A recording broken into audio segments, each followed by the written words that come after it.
각종 축구 교실에 오신 것을 환영합니다. 구독과 좋아요는 영상 제작에 큰 도움이 됩니다. 손흥민이 첼시와 경기 중 인종차별을 당하는 모습이 포착됐습니다.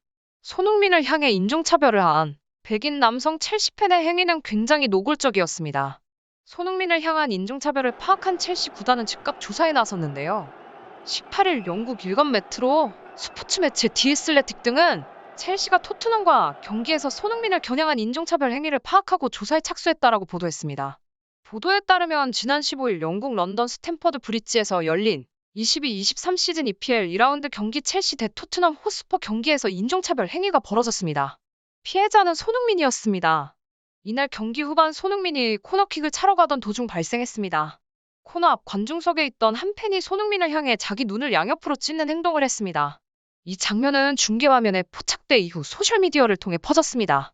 눈찢기는 동양인을 향해 가하는 서양, 남미, 아프리카 등의 인종차별 행위입니다. 첼시는 인종차별하는 구단이라는 오명을 좀처럼 벗어나지 못하고 있는데요. 이 때문에 구단 자체적으로 인종차별 행위를 강하게 금지하고 있습니다. 스탬포드 브릿지 곳곳에는 인종차별 행위를 보는 즉시 신고해달라 는 안내문이 붙어있는 것으로 알려지고 있습니다. 이런 만큼 구단의 조사도 세밀하게 이뤄질 것으로 보이고 있습니다. 뿐만 아닙니다. 인종차별에 대한 뉴스가 올라오자마자 여러 SNS에서 인종차별한 관중에게 큰 비난을 하고 있으며 급기야 관중의 인적 정보를 캐기 시작하고 온갖 협박까지 들어가고 있다고 합니다. 급기야 저 새끼의 인적 정보를 구하게 된다면 고가에 사겠다. 내가 직접 죽이러 가겠다. 살인 청부를 해서라도 저 사람을 용서하지 않겠다며 세계 최고의 선수를 모욕하였다며 살해 협박까지 보이고 있다고 합니다. 팬들은 손흥민의 멘탈을 우려하고 있습니다. EPL 득점왕에 오르는 가운데서도 여전히 인종차별에 시달리는 만큼 정신적으로 고통을 크게 받지 않을지 걱정 섞인 목소리가 나오고 있습니다. 손흥민의 인종차별 논란은 2021년 4월 맨유전, 2019년 웨스트햄전을 포함해 세 번째입니다. 지난 2021년 4월에는 맨체스터 유나이티드전에서 손흥민이 스콘 맥토미니가 경합 과정에서 얼굴을 가격하는 반칙을 당했습니다. 맥토미니는 당시 손흥민과 경합 후 에딘손 카바니의 득점을 도왔는데 파울이 먼저라고 심판이 선언하며 득점이 취소된 바 있습니다. 이에 화가 난 맨체스터 유나이티드 팬들은 트위터 등 SNS에서 손흥민을 비난했고 이 중에는 선을 넘은 인종차별적 트윗도 있었습니다. 경찰이 수사를 시작해 인종차별을 한 12명의 신원을 파악하고 사과 편지를 쓰는 조치가 이뤄졌습니다. 다음 2019년에는 웨스트햄 유나이티드가 서포터들이 손흥민에게 인종차별을 했다는 이유로 벌금형을 선고받았습니다. 프리미어리그는 경기 전 무릎 꿇기 캠페인을 통해 꾸준히 인종차별을 반대하는 메시지를 내비쳤습니다.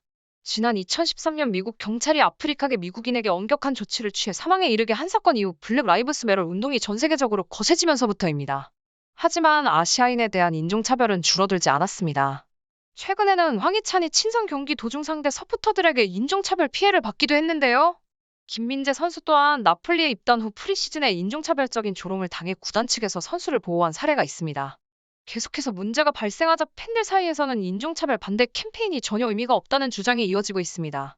디 애슬레틱 SNS에서 팬들은 말도 안 되는 일, 말도 안 된다고 하지만 눈앞에서 버젓이 일어나고 있다. 누굴 위한 무릎 꿇기야? 프리미어리그는 아시아인들을 방치하고 있다고 지적했습니다.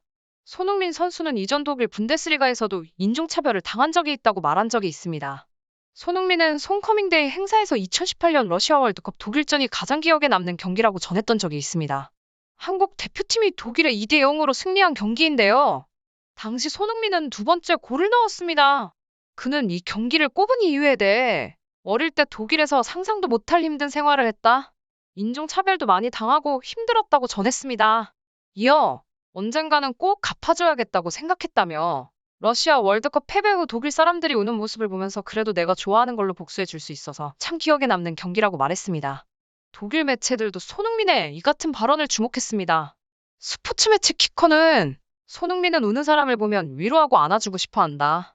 그런데 패배한 독일 선수에게는 이런 감정을 느끼지 못했다고 전했습니다. 이어 그는 프리미어리그에서도 인종차별에 시달리고 있다며 지난해 영국 경찰이 손흥민에게 인종차별 댓글을 적은 네티즌들을 체포했다고 전했습니다. 이처럼 세계 최고 수준을 보여주고 있는 한국 선수들에게 시기와 질투를 보이는 미개한 인종차별이 끊이지 않고 있습니다. 이에 대비하여 구단 측, 국가 측에서 점점 체계적으로 인종차별에 대응을 하고 있는 추세인데요. 첼시는 과연 이번 손흥민 선수와 관련한 인종차별 건에 대해 어떻게 대응을 할지, 어느 정도로 엄격하게 대응을 할지 귀추가 주목되고 있습니다.